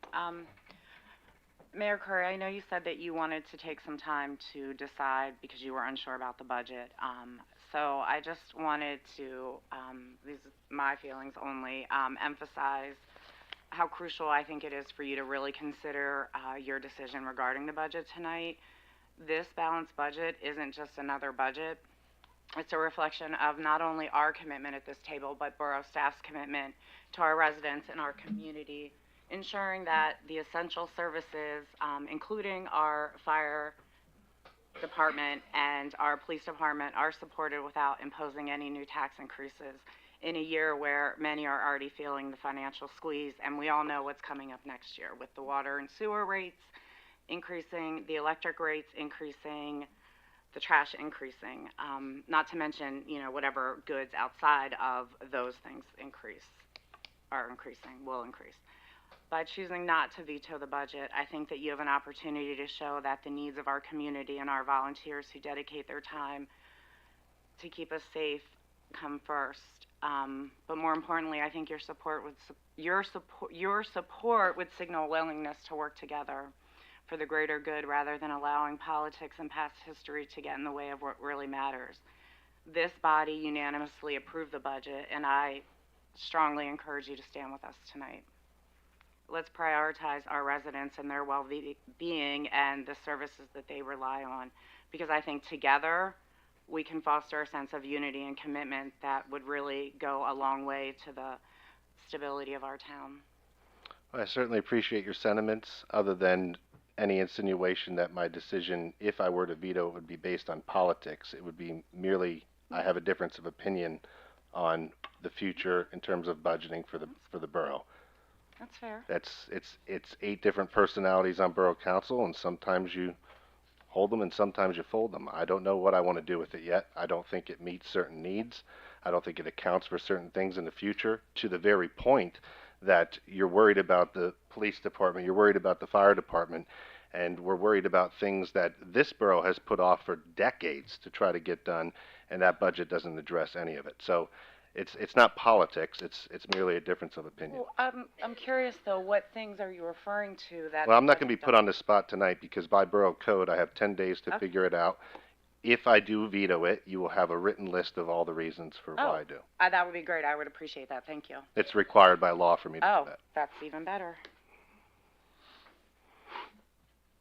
Okay, anything else? Well, I just have one thing to say. When it comes, my personal opinion is that I feel as though you're doing it based on the fire department, and I do. I feel that way.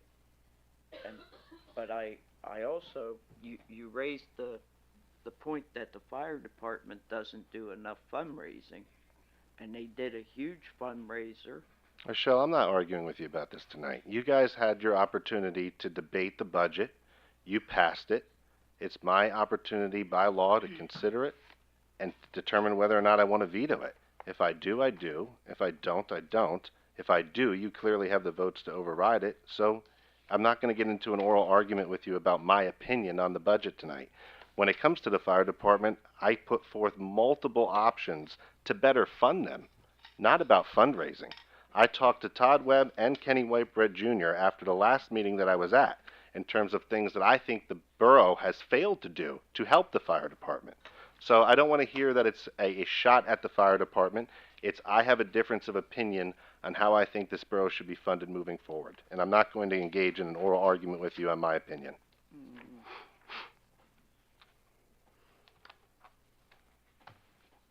Anyone else? Now is the time for general public comment. I'm gonna set the record straight on that conversation between Todd Webb and myself at this podium here after the meeting. I said, would we keep our 10% surplus at the end of the year? I'm not even You said talking no. about that, Now, Kenny. nobody interrupts you, Mayor. No, because you guys, if this is how you want to do it, I'm if going this is to how you talk. want to do it, Wait a minute. It's not a question and Ellen? answer, it's not a debate. He's allowed to We say- sat at this podium right here, and I said, what happens to my 10% surplus? Your exact words were, you're gonna give that back. I said, I will get less money. no, than that I was an have- idea I had. that I have gotten in the past 4 years. I brought to you and Todd brought to you about possibly looking at a $2 increase on trash bills. And I so told that you you we couldn't can do it. fund it. You And I said told you you couldn't do it. couldn't do it, but I just found out Lower Swedera does it with Penn Waste. You do it? Can't legally do It's an administrative fee that gets collected and brought back to Yeah. Penn Waste. Well, then Lower Swedera Township that has a bigger We population. represent Lower Adair Township. I'm not gonna get in that discussion with you here. Okay. But what was talked about adding $2 on would have been a tax, but not treated as a tax. And does that come back to the township? I'm not gonna get into this discussion with you, I'm but gonna the tell you- thought that you threw out was illegal. Yeah, I'll it's tell not, you that. it's not legal. I've Oh, checked yeah. In my conversation, Absolutely. You know, So- you come up here and you make these statements about what somebody else does or what's legal. All I'm saying is what I heard as a concept was not something that could be lawfully done. Okay, then Okay. give me other avenues that are lawful. That's all I'm asking for. Give me other options.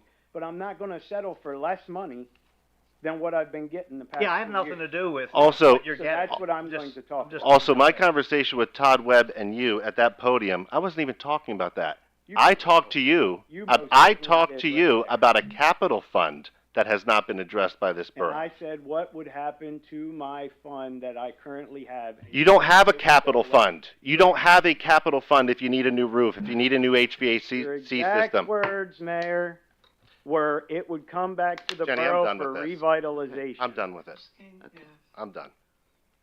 Your exact words. You don't wanna hear your own words, but you No, don't wanna I hear know what my that exact words were. I've had a great conversation with Todd Webb multiple times, and my conversation was, I think that there should be a capital improvement fund for the fire department. That is not addressed in this budget. It's not. Zero. You never said You- anything though Yes, about I taking- did. No, I'm done. Jenny, I'm asking, done. Have you I'm ever done. taken back? I'm done. Let's, I'm done. because- If I veto it, you will override it. If I do not veto it, then you're fine. I'm done with it. I'm done. This is absolutely ridiculous. It has nothing to do with politics. It has to do with my feelings on multiple items, including the police department. We're in a negotiation year. 2, the fire department. 3, things that this borough has had on the table for a decade and you refuse to do because you don't have the money to do it, because you write checks for other things. I don't have to get into an argument with any of you tonight. You had your opportunity to debate it and discuss it. You agree on it. I have the ability to consider it, and I will tell you how I feel about it within the allotment of time dictated by the borough code. That's it. Jack.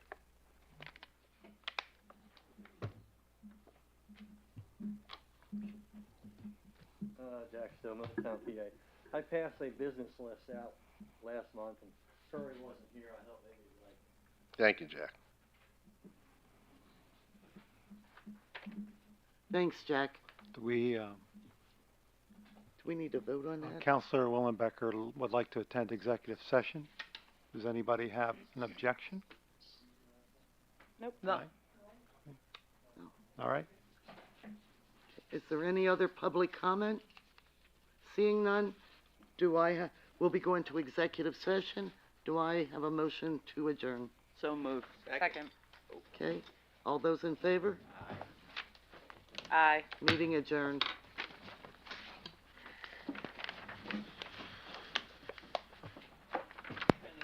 Too old to get out of the chair. Yeah, me too. All right, Alan, picking you up.